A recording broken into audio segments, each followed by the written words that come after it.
Hello friends, કેમ છો બધા? તમારી પોતાની ચેનલ નિશા પટેલ ગુજરાતીમાં તમારું સ્વાગત છે અને હું છું નિશા. આજે આપણે બેકરીને પણ ટક્કર મારે એવી ગાર્લિક બ્રેડને ઘરે જ બનાવીને તૈયાર કરીશું. આ તમે જોઈ શકો છો કેટલી મસ્ત ગાર્લિક બ્રેડ બની છે. નીચેથી પણ પૂરી રીતે શેકાઈ ગઈ છે અને એકદમ સરસ ક્રશ આવ્યો છે. હું એક ગાર્લિક બ્રેડને તોડીને બતાવીશ. અંદરથી સરસથી લેયર બની છે. આ રીતની રેસીપી હમણાં સોશિયલ મીડિયા પર બહુ વાયરલ થઈ રહી છે, તો હું આને એક સરળ રીતે બનાવીને બતાવી રહી છું ફ્રેન્ડ્સ. તો ચલો રેસીપીને જોઈ લઈએ. તો એના માટે એક મિક્સિંગ બાઉલ લઈ લીધું છે. એમાં એક મોટી ચમચી એટલે કે 1 ટેબલ સ્પૂન ખાંડ એડ કરી છે અને એટલા જ પ્રમાણમાં ડ્રાય ઈસ્ટ એડ કર્યું છે. અને આ એકદમ હુંફાળું ગરમ દૂધ લીધું છે મેં. 1/3 કપ દૂધ છે. એમાંથી થોડું દૂધ આપણે અત્યારે એડ કરીશું અને આ રીતે આ ત્રણેય વસ્તુને મિક્સ કરીને 10 મિનિટ માટે રાખી દઈશું. 10 મિનિટ પછી ચેક કરીએ તો તમે જોઈ શકો છો આ રીતનું મિશ્રણ થઈ ગયું છે. ઈસ્ટ સારી રીતે ફૂલી જવું જોઈએ ફ્રેન્ડ્સ. આ રીતનું નથી થયું તો તમારે રેસીપી કન્ટિન્યુ કરવાની નથી, તો રેસીપી સારી નહીં બને. આ રીતે ઈસ્ટ ફર્મેટ થઈ જવું જરૂરી છે. સારી ક્વોલિટીનું જ ઈસ્ટ વાપરવું ફ્રેન્ડ્સ. હવે એમાં આપણે લોટ એડ કરીશું. તો આ 1 કપ મેં મેદો લીધો છે અને અડધો કપ મેં આમાં ઘઉંનો લોટ લીધો હતો, જે આપણે રોટલી કરીએ છીએ. ઝીણો લોટ લીધો છે. તમે આને ખાલી ઘઉંના લોટમાંથી બનાવી શકો છો, પણ ફ્રેન્ડ્સ એટલું રિઝલ્ટ સારું નહીં આવે.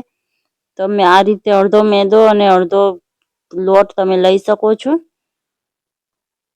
હવે આમાં ટેસ્ટ પ્રમાણે નમક એડ કરી દેશું અને બધું એકવાર થોડું મિક્સ કરી લેશું.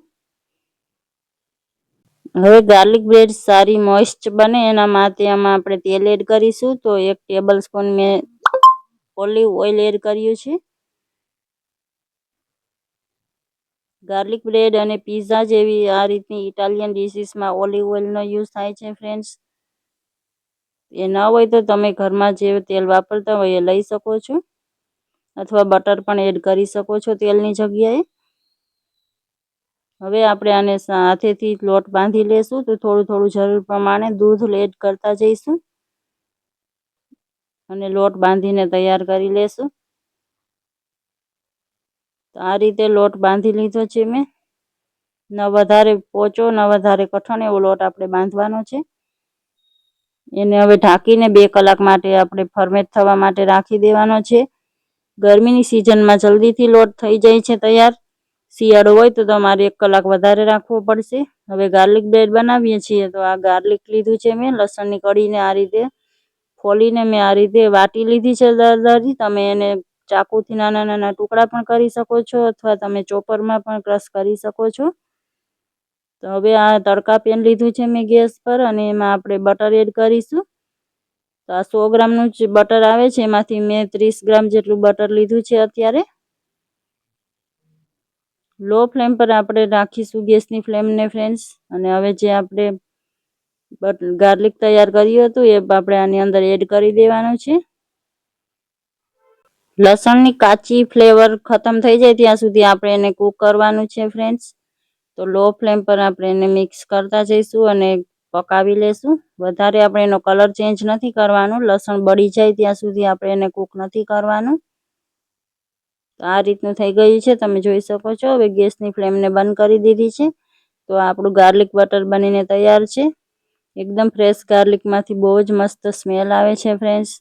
હવે આપણે લોટને ચેક કરી લઈએ. તો આ તમે જોઈ શકો છો, પ્લેટને ટચ કરી એટલો બધો લોટ સરસથી ફૂલી ગયો છે.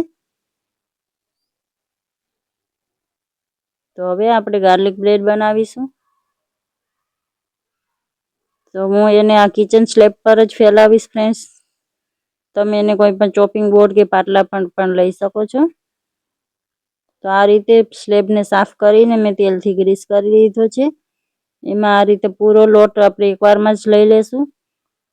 હાથેથી થોડો થોડો આ રીતે ફેલાવીશું અને પછી વેલણની હેલ્પથી મેં એને ફેલાવી લીધો હતો. એકદમ સરળતાથી થઈ જાય છે ફ્રેન્ડ્સ. લોટ એકદમ સોફ્ટ છે. તો હલકા હાથે આપણે એને આ રીતે ફેલાવતા જઈશું. બહુ વધારે પ્રેશર નહીં આપીએ.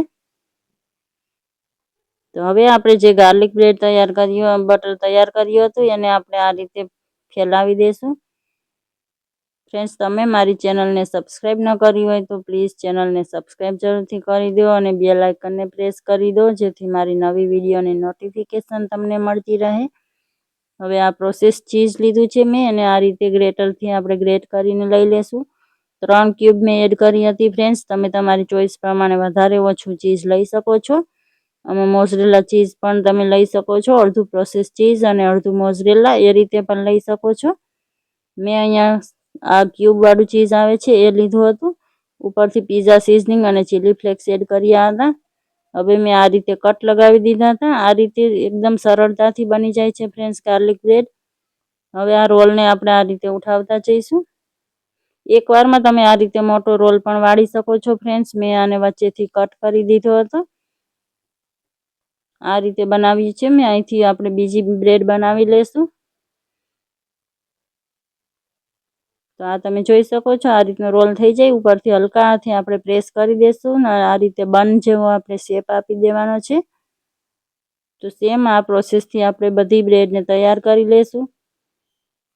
આને બેક કરવા માટે તમારી પાસે માઇક્રોવેવ કે એર ફ્રાયર ન હોય તો તમે સિમ્પલ કડાઈમાં કે પછી મોટા તપેલામાં નીચે નમક એડ કરીને એને એકદમ લો ફ્લેમ પર વાસણને ગરમ થવા મૂકી દેવાનું, અને એની અંદર પછી આ પ્લેટમાં ગાર્લિક બ્રેડને રાખીને તમારે ઉપરથી ઢાંકીને તમે એને બેક કરી શકો છો. સરળતાથી થઈ જાય છે ફ્રેન્ડ્સ. મેં આને અત્યારે અડધી માઇક્રોવેવમાં બનાવી હતી અને અડધી એર ફ્રાયરમાં બનાવી હતી.